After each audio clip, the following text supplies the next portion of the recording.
con Adri Verón, que no daba una entrevista y lo está haciendo con nosotros aquí en Radio Mitre. Es un placer, como siempre, tener al presidente de la República, Javier Milei.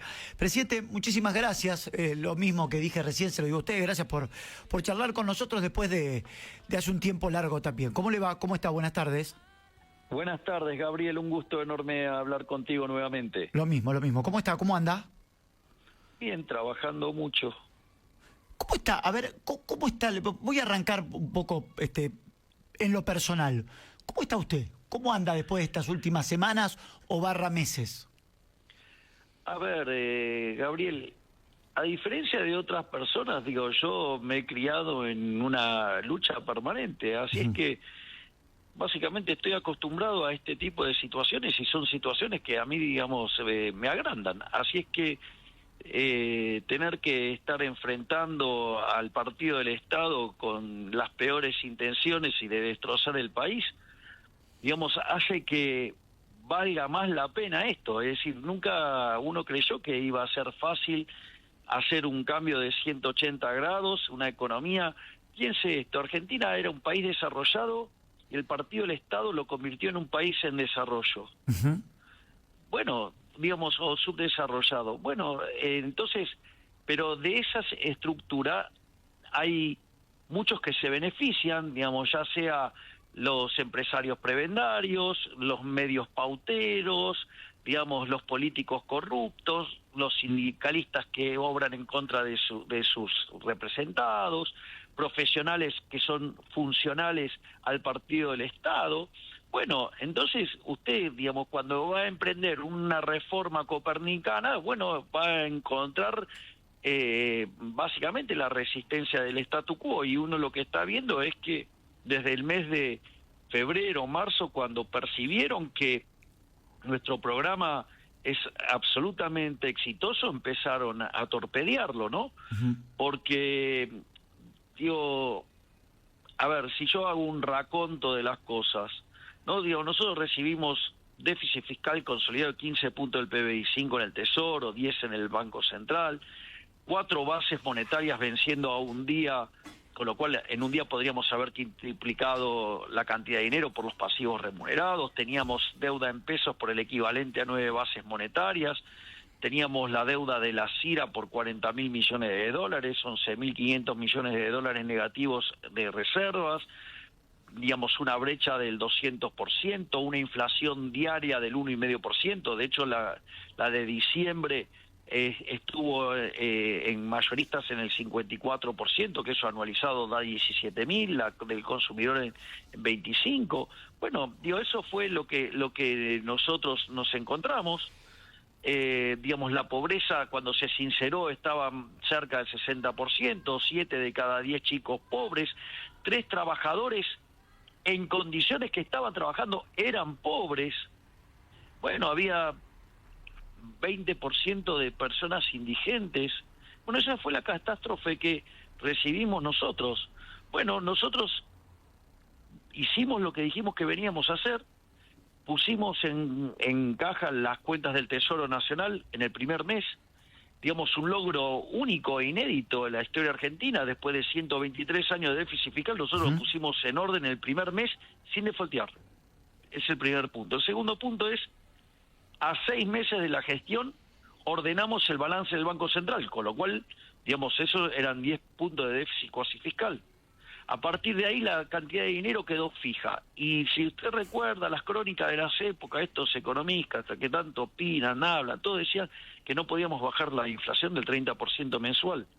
Hoy la inflación, digamos, oscila entre el 1,5% y el 2%, sí, a pesar de todos los ataques que hace el partido del Estado contra el equilibrio fiscal y que tratan de generar zozobra en la población todo el tiempo.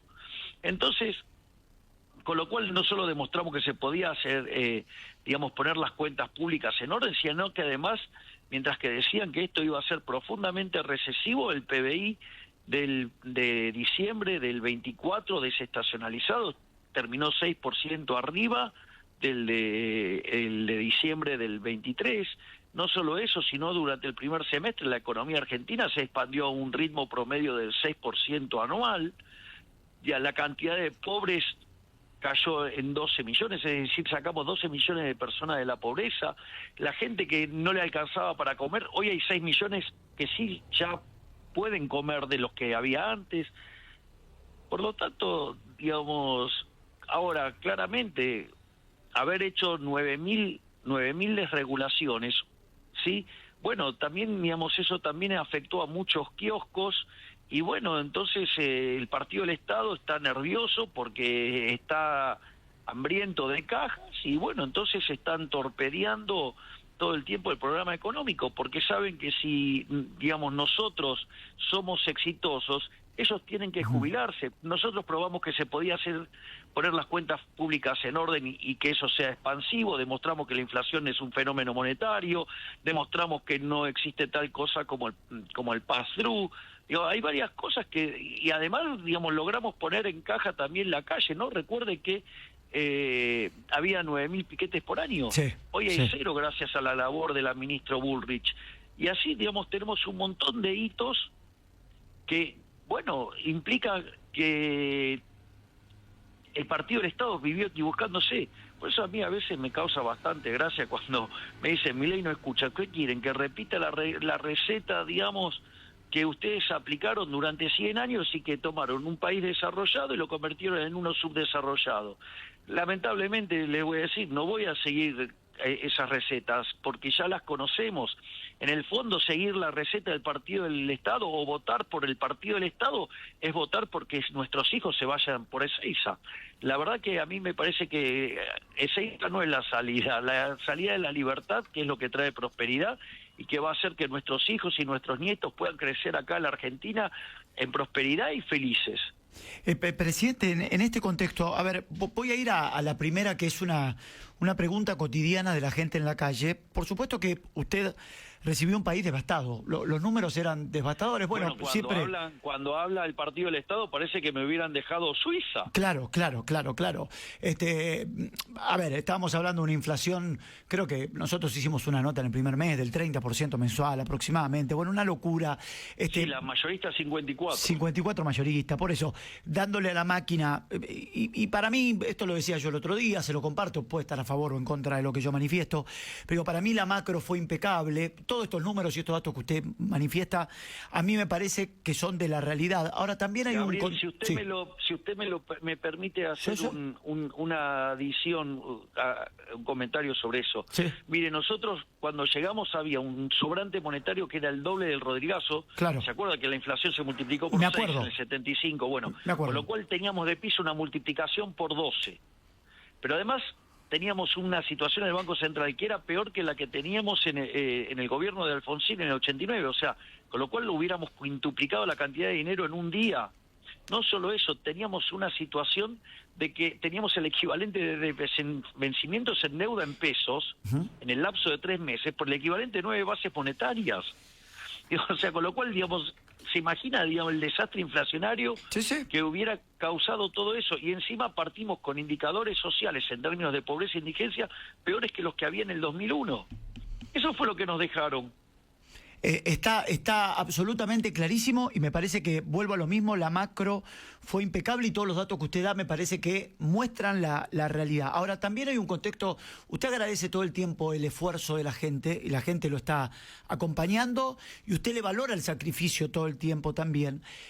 Pero hay gente, presidente, que le cuesta llegar a fin de mes. Hay gente que está compleja para llegar a fin de mes. Y lo que se pregunta es, ¿vamos a seguir bancando? ¿Lo vamos a seguir aguantando al presidente? ¿No queremos lo viejo? ¿Cuándo usted cree? Y déjeme agregar con un paréntesis algo. También la gente tiene claro que no le puede pedir a usted que en 1 año y 8 meses, o 2 años, si me permite redondear, resuelva todos los problemas que se generaron en 70 años, ¿no? Ahora, en ese contexto, ¿cuándo cree que la gente va a poder restablecer un poquito más el poder adquisitivo a partir de lo que para mí es una macro excelente, pero la micro todavía no está llegando al bolsillo de la gente? A ver, ahí usted hace un punto excelente. Bien. Yo le diría que no son 70 años de romper la economía argentina, hace 100 años que están rompiendo. Le doy los 100. Digamos, digamos, con el partido del Estado y abrazar ideas colectivistas y que cada vez somos menos libres y por eso pasamos de ser un país desarrollado a ser uno subdesarrollado. Sí. Digo, y usted eso no se cambia de la noche a la mañana. No se cambia de la noche a la mañana. O sea, lo primero que hay que decir es, a la gente hay que decirle la verdad. Las cosas no cambian de la noche a la mañana. Haber querido aplicar la receta de cambiar todas las cosas de la noche a la mañana llevó que cada vez estemos peor. Siempre el remedio del populismo es peor que la enfermedad. Suena lindo. De hecho, hay una frase de Thomas Sowell que es fenomenal, digamos, sobre el socialismo y que aplica claramente al populismo, porque, digamos, o sea, el populismo es una versión del socialismo.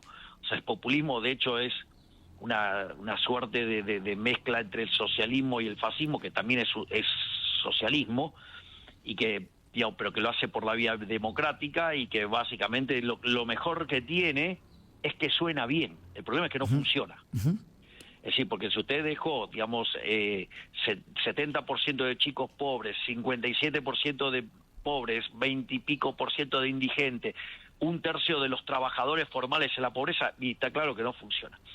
Dicho esto, a ver, nosotros hemos hecho algo inédito en la historia argentina. Sacamos a 12 millones de personas de la pobreza. Sí.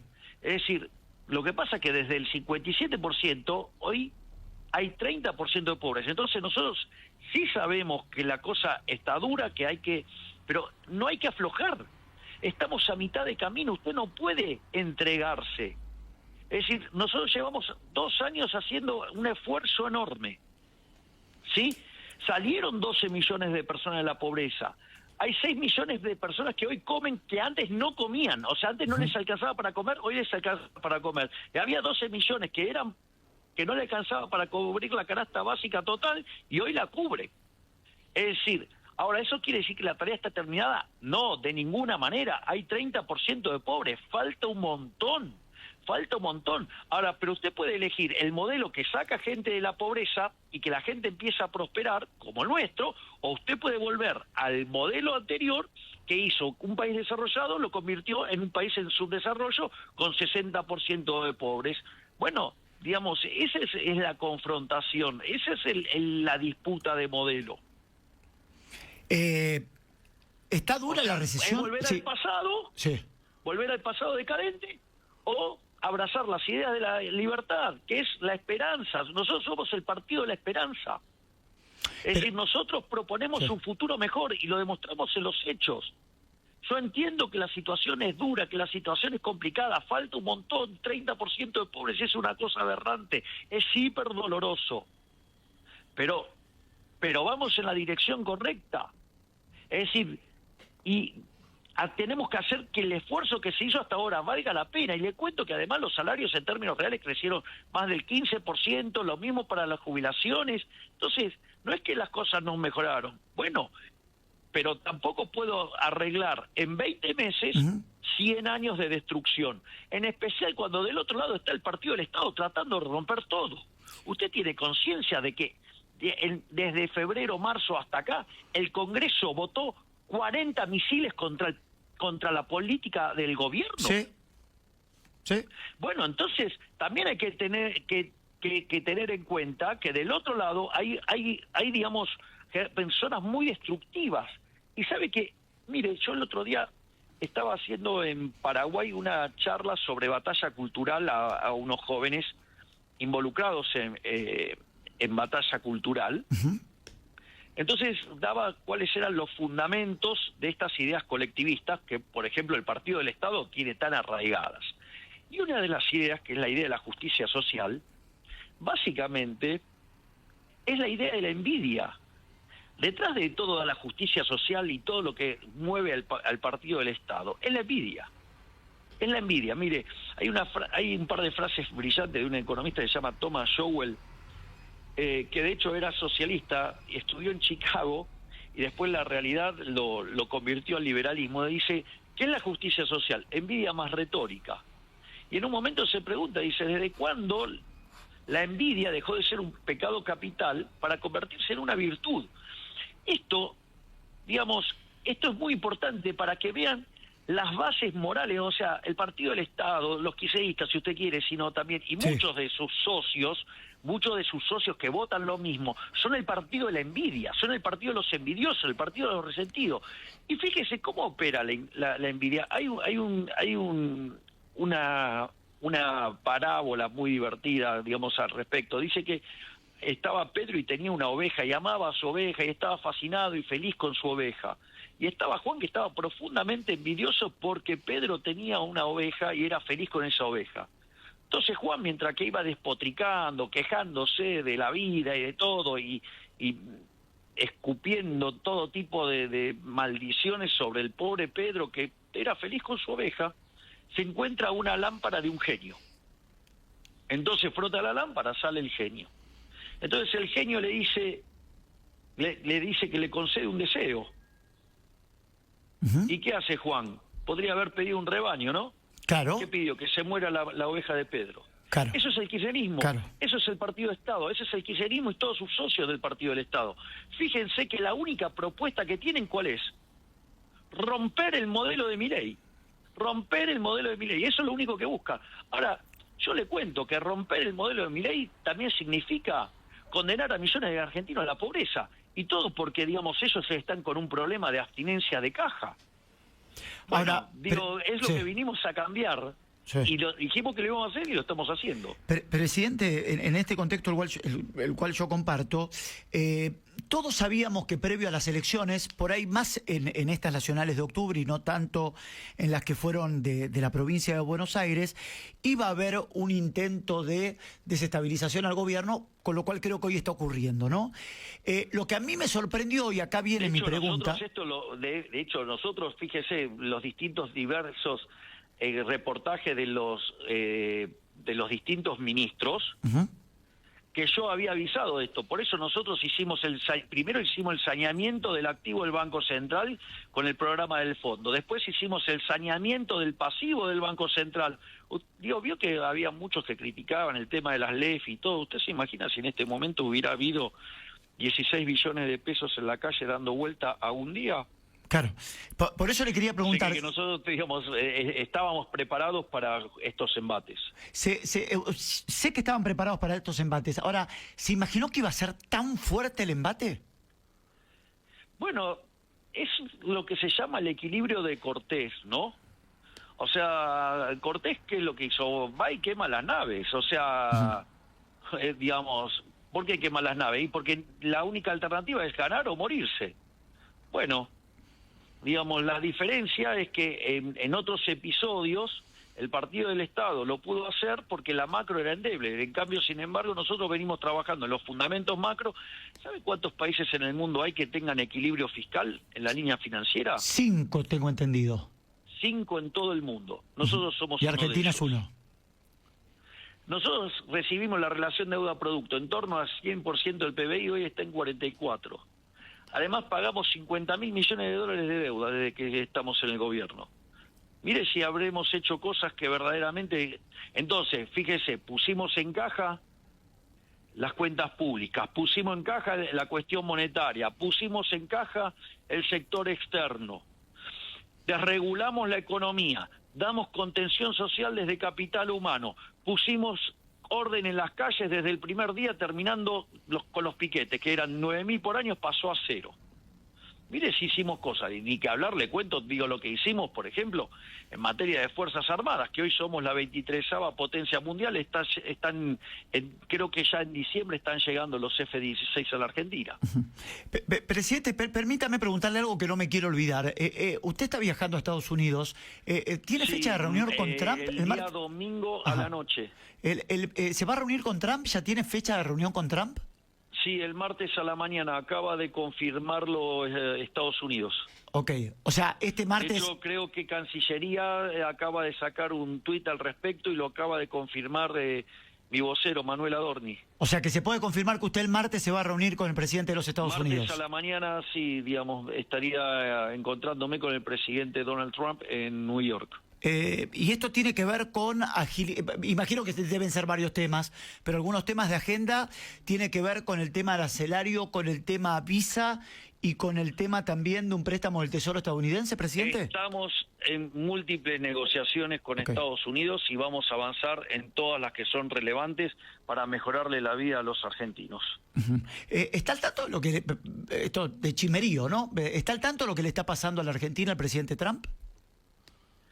No tenga dudas que sabe todo lo que está pasando. Es una persona muy informada. ¿Le preocupa la situación del dólar? Mire, nosotros hemos trabajado en solidificar los fundamentos de Argentina. Nosotros las cosas que teníamos que hacer las hicimos.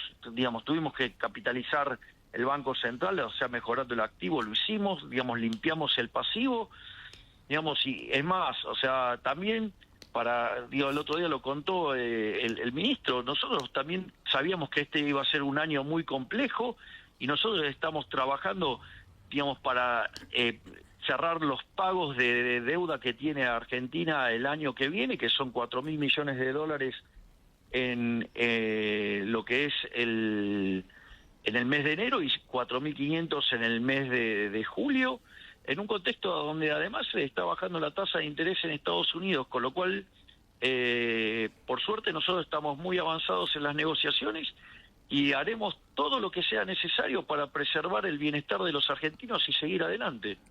¿Se puede ir a precio? Primero le pregunto, técnicamente, ¿es una corrida o no es una corrida esto? A ver, acá lo que hay es una cuestión en donde se volatilizó la demanda de dinero. O sea, hay que ver si esa volatilización de la demanda de dinero tiene como contrapartida una caída de la demanda de dinero vinculada, digamos, a lo que tiene que ser con las transacciones.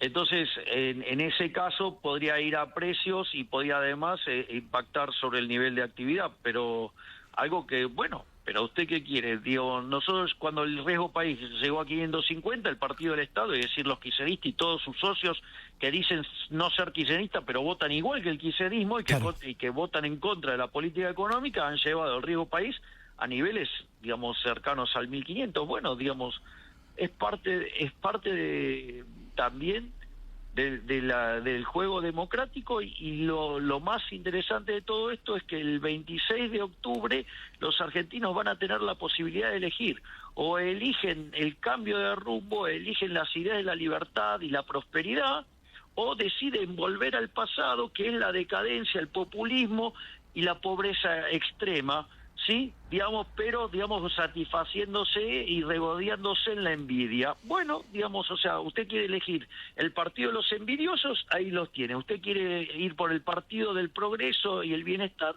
nos puede elegir a nosotros. Digo, es eso, de vuelta. Y como le dije antes, votar el partido del Estado, o sea, votar al kirchnerismo y sus socios que se disfrazan de distintas cosas, ¿sí? Bueno, digamos, es votar que nuestros hijos se vayan por Ezeiza. Bueno, digamos, nosotros lo que proponemos es que la salida no sea Ezeiza, que la salida sea la libertad y la prosperidad. Lo escuchaba a Furiase, que es el director del Banco Central, también a su ministro de Economía, a Caputo, llevar tranquilidad y decir, hay dólares para todos, ¿sí? Hay dólares. Hoy el Banco se capitalizó el Banco Central. O sea, hay dólares. A ustedes no les preocupa mucho. Claro. Por eso se capitalizó. Entonces, ¿para qué hicimos todo el proceso de capitalización del Banco Central? Hoy queda marcado que esa capitalización le da resultado y que no lo van a correr con este tipo de actuaciones. Bueno, digamos, vienen haciendo todo este tipo de cosas y bueno, ahora está el dólar en el techo de la banda. Bueno, digo, es parte de vuelta. Acá usted, digamos, cuando mira este tipo de cosas no puede desconocer lo que está haciendo el resto de los agentes. Entonces, acá usted tiene nosotros esperábamos un escenario de hostilidad y, bueno, evidentemente esta gente no tiene ningún problema en tratar de destruir, con tal de llegar al poder, no tienen problema en destruir todo. O sea, es como hay una reflexión en Sun Tzu, digamos, que ahí, digamos, el demagogo está dispuesto a destruir la economía y gobernar sobre las cenizas, digo, con tal de estar en el poder. Bueno, digo, es lo que está haciendo el Partido del Estado, es decir, el kirchnerismo y sus socios que votan igual que el kirchnerismo.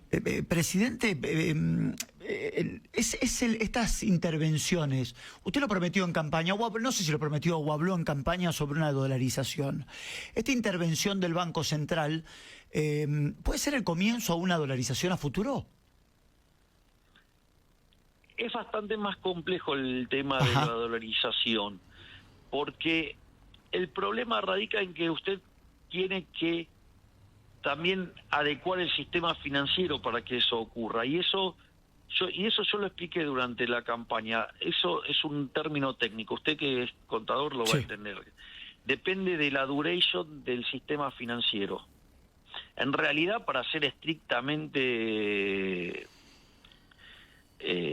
técnico, es la duration que sea la más larga de los bancos.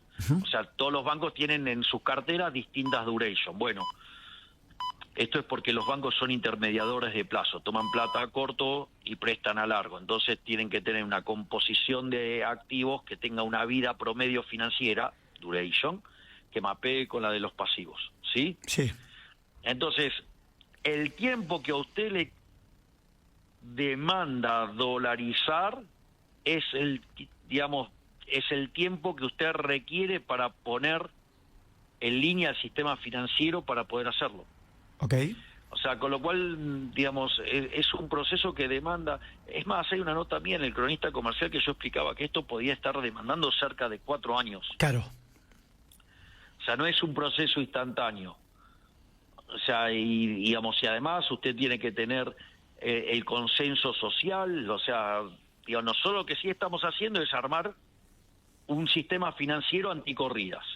Entonces, si llegada la oportunidad, los argentinos deciden dolarizar, lo cual desde mi punto de vista habría que llamarlo a consulta popular, ¿no? Okay. O sea, digamos, y que sea vinculante.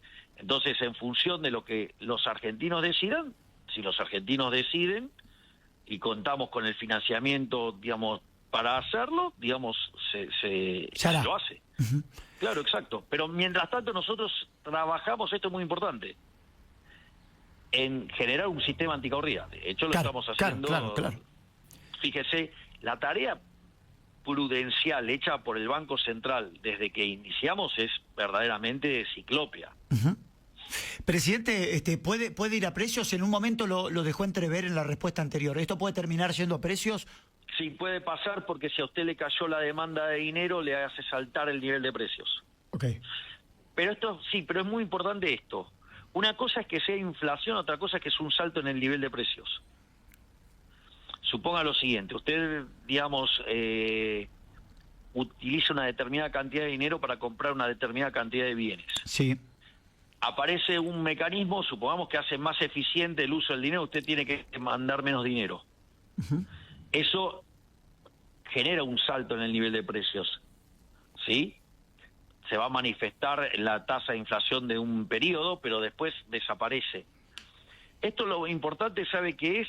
Que cada vez que ocurren estas oscilaciones, después la tasa de inflación baja mucho más rápido. Más rápido. Recuérdese que previo, digamos, a que hiciéramos el acuerdo con el fondo, la inflación venía del 4, no la pueden bajar, no la pueden bajar, estuvo esa escalada y después quebró el 2. Claro. Entonces, hay un money overhang que hay que limpiar. Recuerde que yo digo que la política monetaria tiene un rezago de 18 a 24 meses.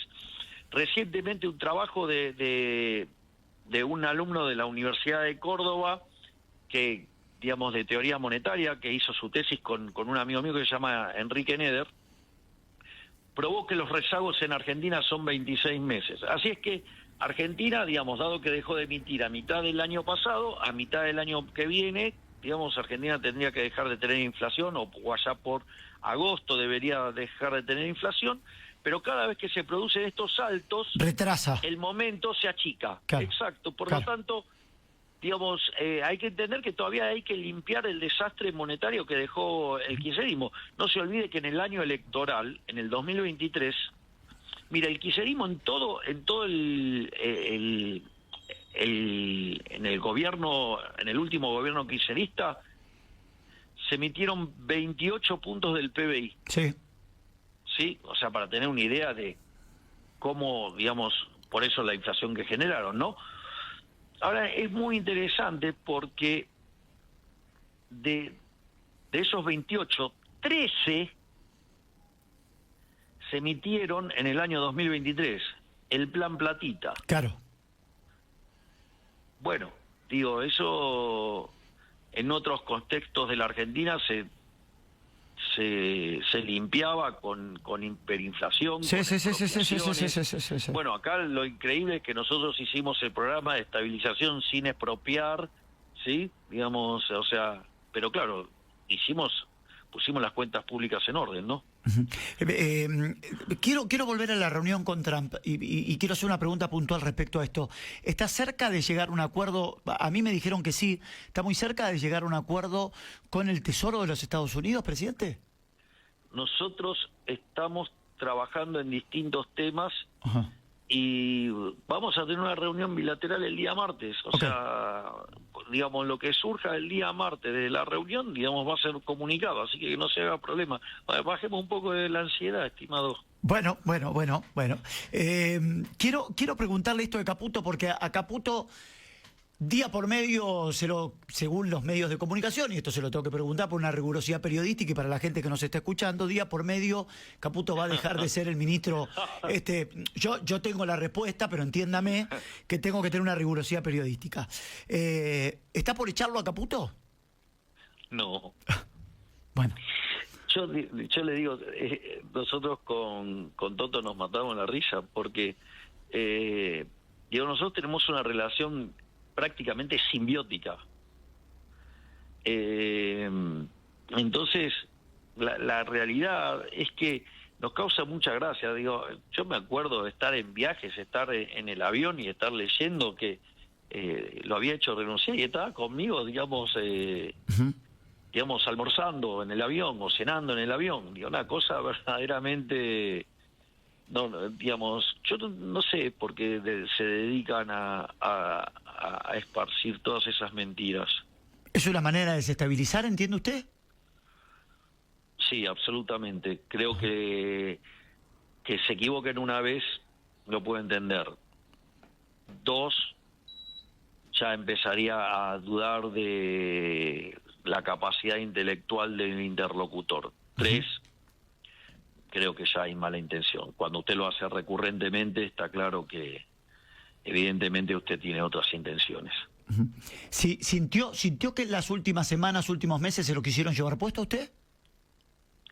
Pero esto lo quieren hacer desde el primer día que asumí. Así es que, no sé, digamos, de vuelta.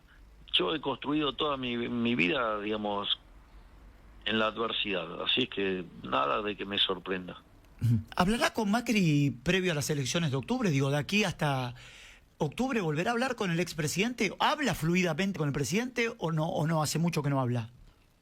No estamos hablando, pero tampoco es que están cerradas las puertas al diálogo. Él el otro día tuvo un gesto muy positivo hacia el presupuesto.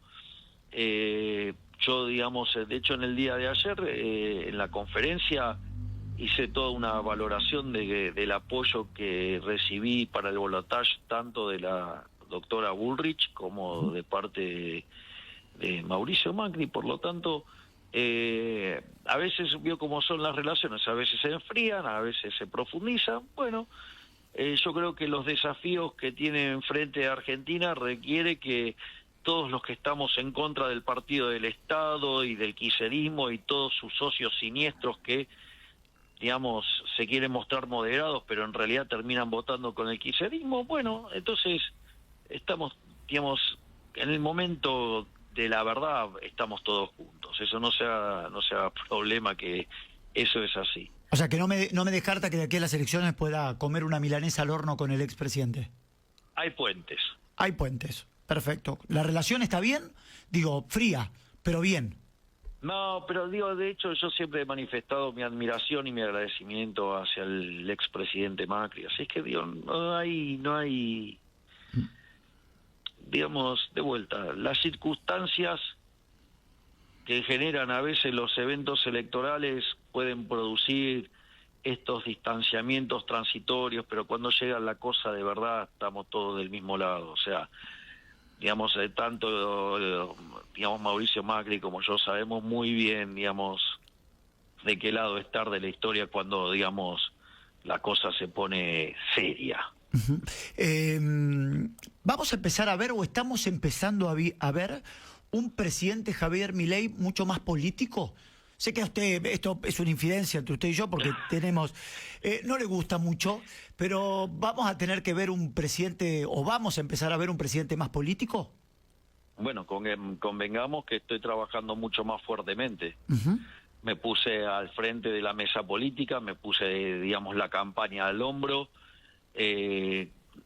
volví a restituir el Ministerio del Interior para tener un único interlocutor con las provincias. Además, armé una mesa, digamos, para vincularnos con los gobernadores, donde no solo está el ministro del Interior y Guillermo Francos, o sea, el jefe de gabinete, sino que además está el ministro Caputo, o sea, con lo cual estamos hablando en serio, no, acá no hay chiste. Uh-huh. Es decir, acá no se discute el sexo en Los Ángeles, se discuten cosas concretas.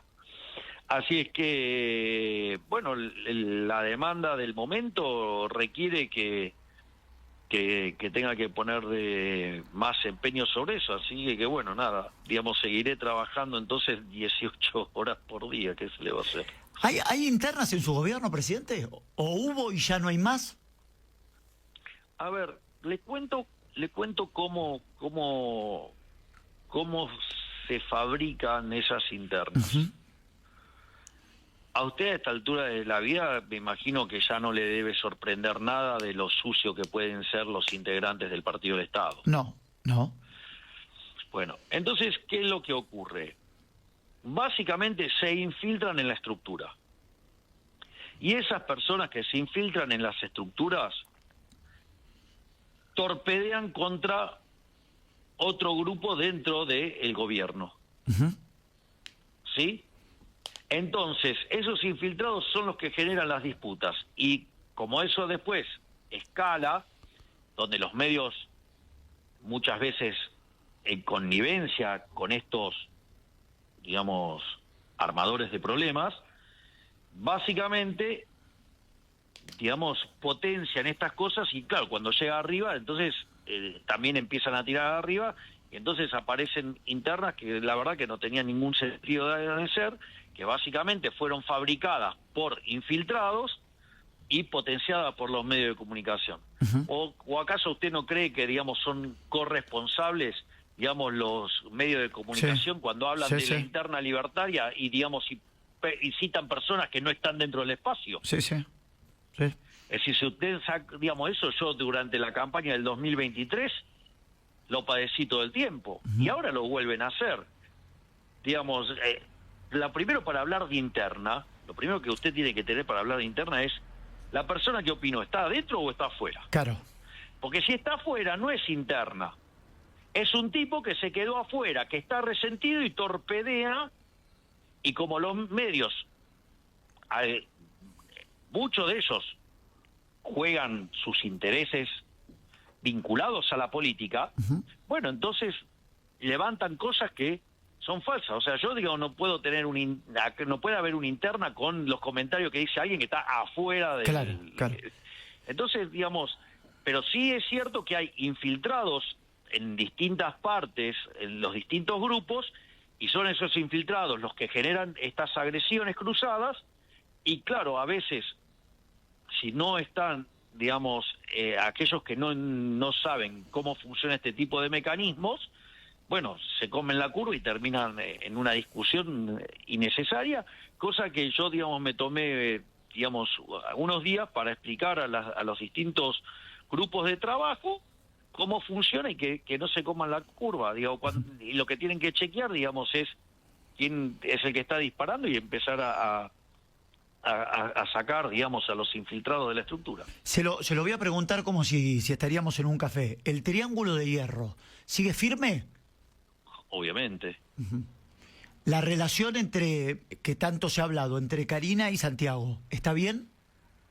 Pero yo le hago una pregunta, a ver, digamos, pongamos es otro invento de los medios eso. Ok. Yo le hago una pregunta. ¿Usted Sí. cree que yo podría tener una buena relación con Santiago Caputo si Si se mete con su hermana, de ninguna manera, manera? porque yo lo conozco a usted, de ninguna manera. Y entonces se da cuenta que no tiene sentido. Ahora, ¿qué es lo que creen? Que, digamos, las personas tienen que pensar todas iguales. Eso sería Claro, un claro, error sería una garrafal. locura. Sí, sí, sí, sí, sí. Está claro. Entonces, bueno, digo, se plantean temas y hay visiones y en algunos momentos se opta por un camino y a veces se opta por otro, a veces se diseña un camino intermedio, a veces desde esas dos posiciones se crea un nuevo camino. Digo, o creen que todo tiene que ser un pensamiento Lineal. monolítico. Es Claro. decir, le digo que si nadie, le aviso que si nadie piensa distinto, nadie está pensando, ¿eh? Claro, claro. Sí, sí, sí. Entonces, y yo le hago una pregunta, y Sí. si yo tengo digamos, en alguna posición, tengo una diferencia de visiones con mi hermana, que hay una interna, estoy peleando, digo, sería una estupidez. No, bueno, no, está claro. Imagino que hasta debe tener diferencias con su hermana en algún pensamiento o en algunas actitudes. Digo, a ver, a mí me pasa con mi familia también. Y bueno, es pensar entonces, distinto. a ver, digamos, la diferencia, digamos, es algo maravilloso, digamos, que digamos, la contracara de la diferencia, ¿sabe cuál es? La división de trabajo. Hay gente que es mejor para unos temas y Claro. otro que es mejor para otro. Y bueno, entonces, ¿cuál es el rol mío? Asignarle el rol a cada uno que es mejor relativamente. ¿Para qué? Para maximizar la productividad y generar un gobierno que resuelva los problemas de la gente. Le voy a hacer una pregunta por ahí muy personal, ¿sí? Que está relacionado con Karina. Yo tengo la posibilidad de conocerlo y sé también, lo que mucha gente no sabe, su relación con Karina. También la gente lo percibe esto. Y un foco de desestabilizar al presidente es pegarle a Karina Milei, ¿no? Que se metan con su hermana. Cuando se metían con mis perros. Exactamente, es como meterse con mi hijo, ¿no? Digamos, yo, Sí, claro, obvio, yo tengo exacto. todo abierto, ahora te metes con mi hijo, estás pasando los límites, ¿no? En algún Bueno, momento... pero eso, digamos, la política ya ha logrado, digo, esto le pasó, esto yo lo conté en una conferencia, no me acuerdo dónde fue, que la anécdota me lo contó Federico Sturzenegger, que es la persona que está a cargo de la WTO, Sí. la World Trade Organization. Y básicamente le habían dado el Ministerio de Economía de un lugar, entonces claro, cuando empezó a hacer las reformas, primero la atacaron con mentiras, calumnias, Sí. injurias, le dijeron un montón de aberraciones, todas las que se pueden imaginar o más. Después, en el segundo estadio, se metieron con la familia, le empezaron a pegar a la familia. Y en el tercer estadio, fueron por la violencia, por el intento de asesinato. Uh-huh. Bueno, digo, los kirchneristas, digamos, no dejaron variante por hacer, ¿no? Porque, digo, el adoquín ese que tiraron desde un piso alto, digamos, podría haber matado a cualquiera. Claro. En ese contexto de el cariño a Karina porque es su hermana y lo importante que es dentro de su gobernabilidad Karina, en algún momento y en alguna charla de hermanos, ¿se le ocurrió decirle, Karina, te quiero proteger, correte? O en esto de redoblar la apuesta, es, Karina, te necesito más cerca mío que nunca. La pregunta es, ¿usted cree que yo solo, digamos, me crié en la adversidad?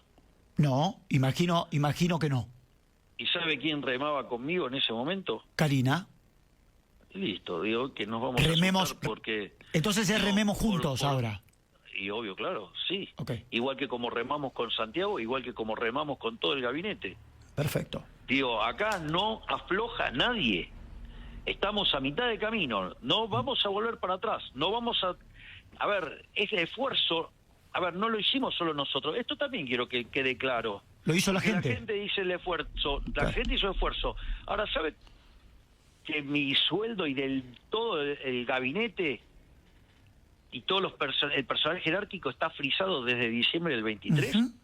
Sí, lo sé. Es decir, no es que nosotros no hacemos el esfuerzo, nosotros también hacemos el esfuerzo. Nosotros estamos haciendo un esfuerzo más grande que el resto porque básicamente no nos hemos tocado los sueldos. La variación de nuestro salario desde que asumimos a hoy es cero. ¿Se da cuenta, no? Sí. Y no Cuando así de diputado, no así de diputados y senadores, ¿no? O sea, ejecutivo sí, diputados y senadores no.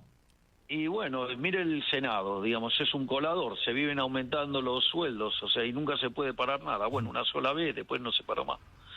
¿Se da cuenta? Ujú. Presidente, Entonces, le cambio... digo, lo que Sí. quiero decir es, Sí. a ver, usted no puede cambiar de caballo a mitad del río. No, está claro. Se va a ahogar. ¿Sí? Y usted no puede abandonar a mitad del río. Entonces, o termina de cruzar y empezamos el camino, digamos, que va a ser grande a la Argentina nuevamente. Esto es muy importante. Estamos frente a la elección más importante de nuestras vidas. Es un momento bisagra. Es decir, el statu quo se defiende, el statu quo va a tirar con todo, el statu quo va a ser la máquina de impedir, porque vive del statu quo. El statu quo le conviene esta situación de pobreza, porque básicamente tiene esclavos. Clientelismo político. Exacto, en cambio, digamos, nosotros, digamos, proponemos que la gente sea libre y próspera. Entonces, imagínense que este modelo jubila a todo el partido del Estado. Le quiero cambiar de frente.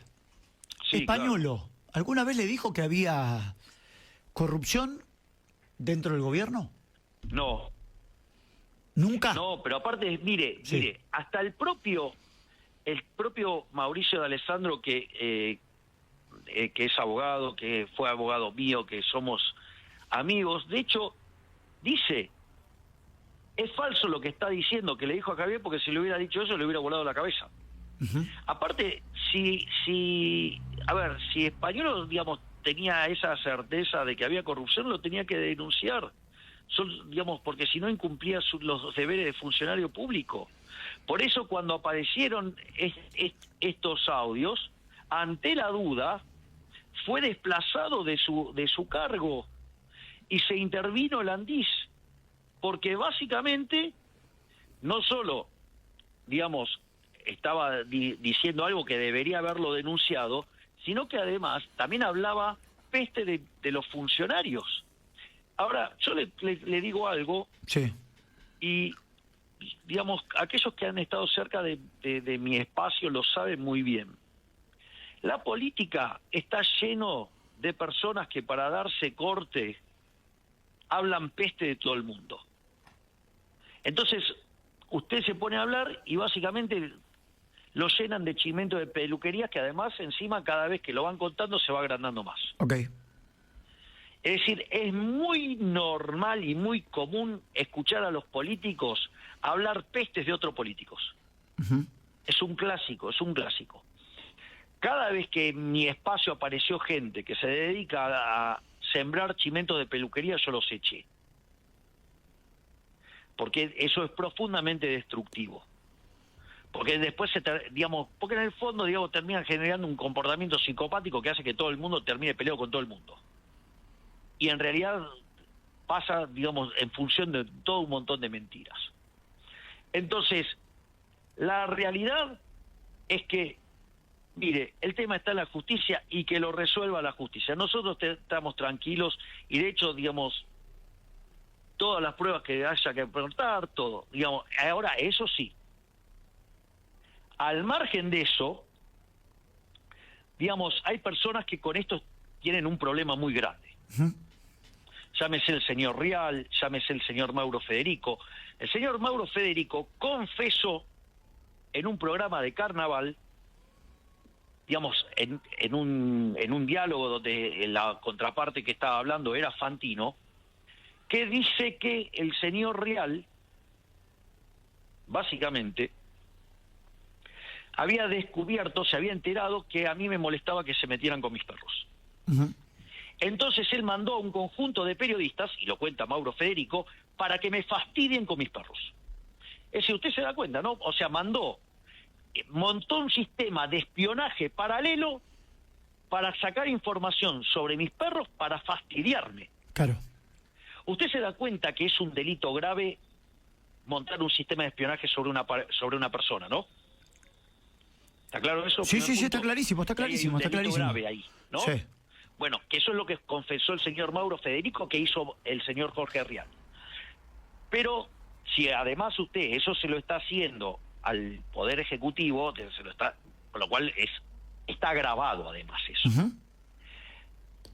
Yo, digamos, hice la denuncia pertinente, obviamente los medios, entre bomberos no se van a pisar la manguera, entonces informaron cualquier cosa de esa denuncia, pero esa denuncia estaba, de que habían armado un sistema de espionaje ilegal en torno al Poder Ejecutivo. Ahora es muy interesante, porque después aparecieron audios en una reunión en Casa Rosada donde estaba mi hermana, donde dijo algo gravísimo. ¿Qué dijo? Que trabaja 15 horas por día. Que hay que trabajar más y que hay que estar unidos, ¿no? Algo así.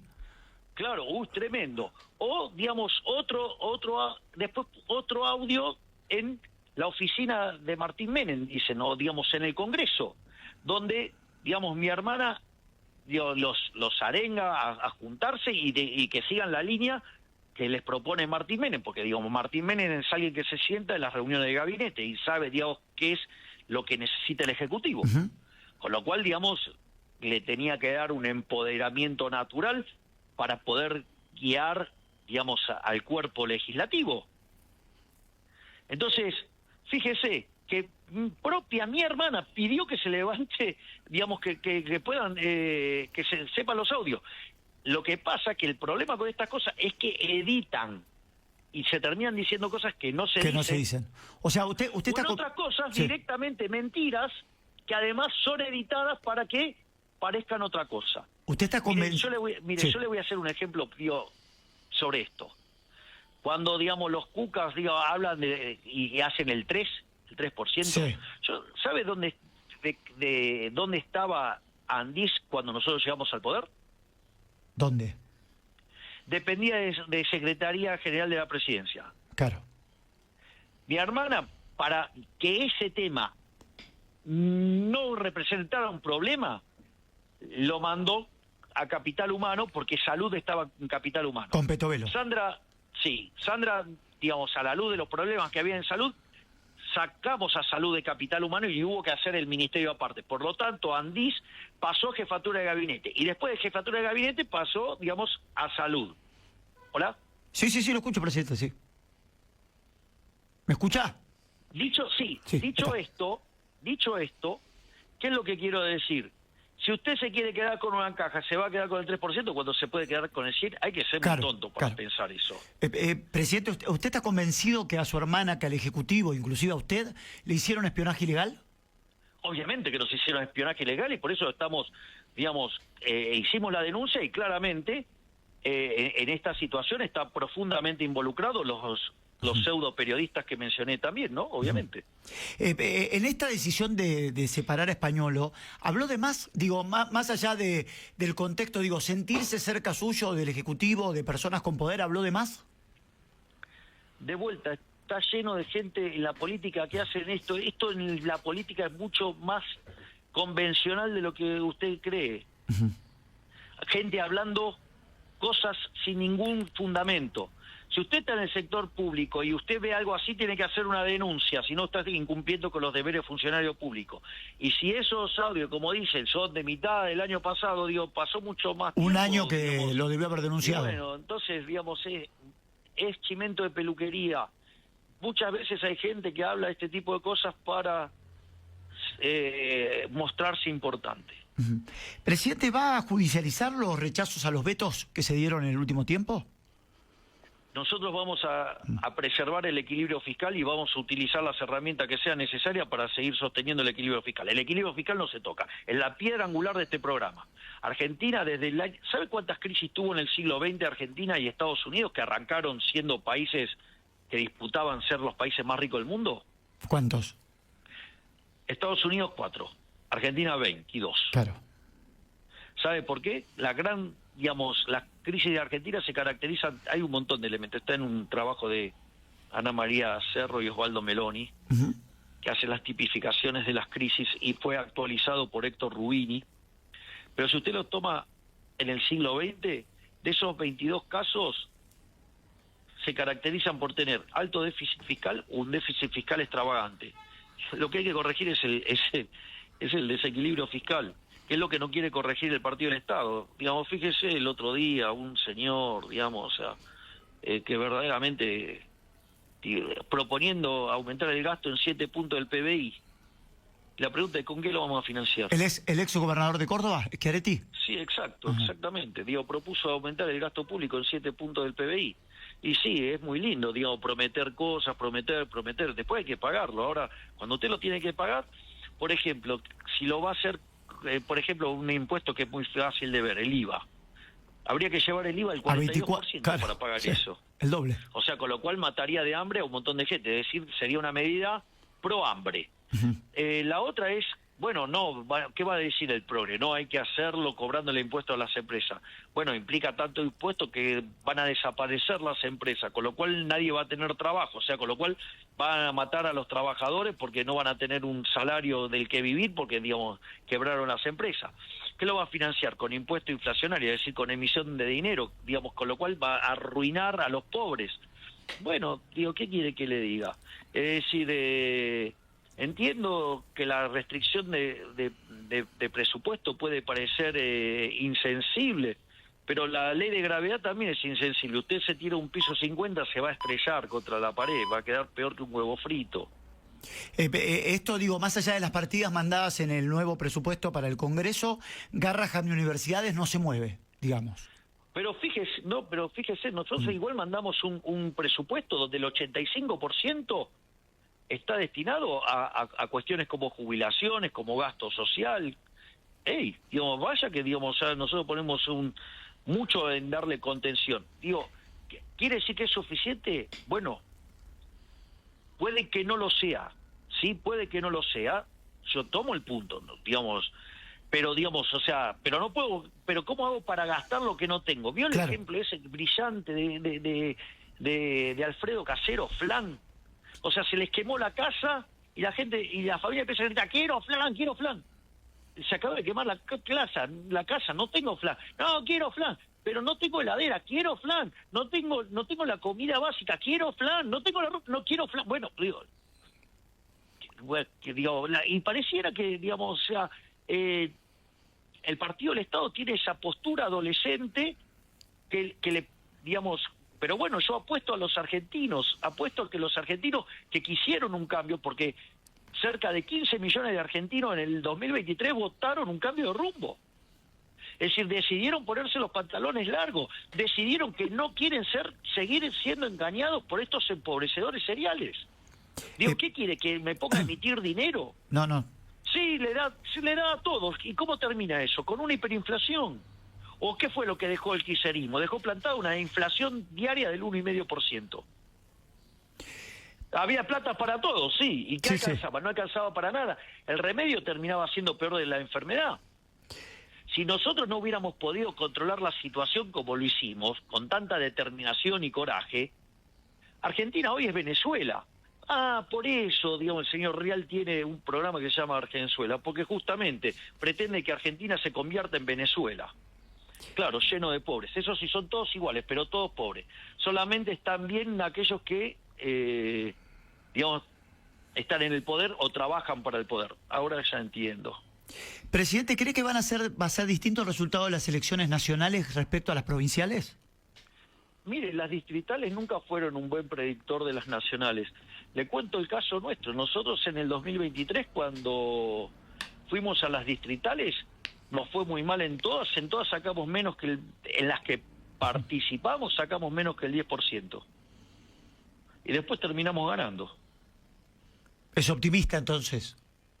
Absolutamente que soy optimista. Yo confío en los argentinos, son más los argentinos de bien que los argentinos que adhieren al partido de la envidia. Le hago dos cortitas y le agradezco porque tampoco le quiero robar el sábado una entrevista, aunque sabe que me es placentero charlar con usted. Cristina Fernández de Kirchner, cumpliéndose 100 días de estar en prisión en su casa, habló de default. La reina de la tobillera. Exactamente, habló de default, dijo, hay olor a default. Yo no tengo olfato, Gabriel. Ok. Aparte, yo les digo algo. Yo soy el presidente de la Nación Argentina. Tengo a cargo guiar los destinos de los argentinos. ¿Usted cree que yo puedo perder tiempo discutiendo con una presidiaria? Que además, de ahí también puede venir el 3. todavía le quedan 3 causas pendientes, porque ella está condenada por vialidad, es decir, obra pública para que se gastaba la plata, pero las obras no aparecían. Pero claro, le quedan los sauces Otesur, le queda el memorándum con Irán, ¿sí? Y le queda la causa de los cuadernos de la corrupción. Ahí están las 3, ahí está, digamos, o sea... El número 3. Sí, digamos, que son las 3 causas que le quedan pendientes a la reina de la tobillera. Presidente, esta pregunta se la hago cada vez que hablamos. Tiene derecho ya, esto se lo permito yo, me puede insultar porque me va a decir que hincha pelota, usted, Anhelo, siempre me pregunta lo mismo. Después... ¿Cómo lo voy a insultar? Mire, sabe que yo estoy en este momento que le estoy dando la entrevista, estoy en una sala que nosotros la hemos llamado Sala Conan. Ajá. Porque tiene un cuadro de Conan que me regaló un seguidor.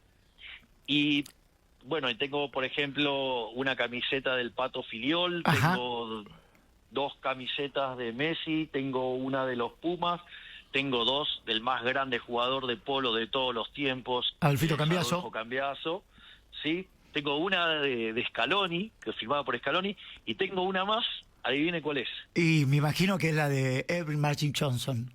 Exactamente. Bueno, entonces no me insulte, pero le quiero preguntar esto. Se instala que... ¿Cuándo le insulté? No, pero es una broma por la pregunta. Es para salir del formalismo y de la seriedad. Le digo algo. Sí. ¿Sabe qué? En esta misma sala tengo 2 cascos de fútbol americano de los Rams de Los Ángeles. Y escúcheme, y le falta algo que también le conseguimos nosotros en la rural, que fue Silvia, Sí. que se la consiguió. La pelota de pato. Las tengo acá, tengo 2 pelotas de pato y en el medio tengo el casco de Adolfo Cambiaso. Ahí está, muy bien. Bueno, Es más, tengo unos guantes que me regaló el hijo de Waldo Wolf. ¿sí? Que uno dice Milei y el otro dice Viva la Libertad, carajo. Tengo la pelota que me regaló Infantino, la del Mundial con mi nombre. Tengo una réplica del botín de Messi hecho con basura reciclable. Ajá. No, te digo, o sea... Está relajado, está relajado, está bien. Se instala que se va a devaluar después de las elecciones. Por eso digo, ya se la pregunté 20 veces esto. ¿La idea es devaluar una vez que pasen las elecciones? Argentina tiene un programa en marcha y va a seguir manteniendo ese programa en marcha. Se termina el miedo y el espanto y el horror que generan los cucas, el partido del Estado, o sea, y los cómplices de los kirchneristas, o sea, porque veo que hay algunos que dicen que no son kirchneristas, pero votan igual. Con lo cual, los efectos prácticos son lo mismo. O sea, digo, son kirchneristas más retórica, por decirlo de alguna manera. Entonces, en el Partido del Estado usted tiene los kirchneristas y los kirchneristas más retórica, que digamos la retórica busca que no parezcan que son kirchneristas, pero votan igual. Termina este ruido y automáticamente todo digamos, dígame en qué cambiaron los fundamentos de la Argentina. Si son hipersólidos. Sí. Apretada la cuestión monetaria, apretada la cuestión fiscal, digamos, saneado el balance del Banco Central. Es todo ruido político. Se termina el ruido político. Los argentinos deciden seguir adelante, deciden no aflojar, deciden abrazar las ideas de la libertad. Bueno, si la libertad avanza, Argentina no va a retroceder. Por eso el dilema es, o la libertad avanza o Argentina retrocede. Después de las elecciones, usted habló de una tanda muy importante de nuevas reformas. Una es la laboral. Hay gente que está... Sí, pero tiene un orden eso, ¿eh? No, pero yo le quería preguntar... tributaria, Claro. después la laboral y después más apertura. O sea, y eso es un loop permanente. Bueno, pero y van siendo graduadas en función de lo que se va pudiendo conseguir en cada caso. Ahora, hay gente que está preocupada por este tipo de reformas, que también lo están tratando de... Y mover sí, un hay poquito. gente que está preocupada, que son las mismas que torpedearon al gobierno de la Rúa Ajá. Ok. cuando hicieron hacer la reforma laboral. Y, Por eso se pregunté. son muy cercanos, ¿vio? Además. ¿La relación con los gobernadores está mejor? Está muchísimo mejor y Lisandro Catalán, como ministro del Interior, está haciendo un trabajo enorme. Y lo bueno es que ahora hay un único interlocutor. Entonces ahora las demandas fluyen de manera ordenada. Perfecto. Y la última, no le voy a pedir nombre, pero le voy a pedir en su cabeza. Patricia Bullrich probablemente en diciembre deje el gobierno. ¿Tiene ya los reemplazos en su cabeza? Sí, obviamente, los tengo debatidos con los ministros, exactamente.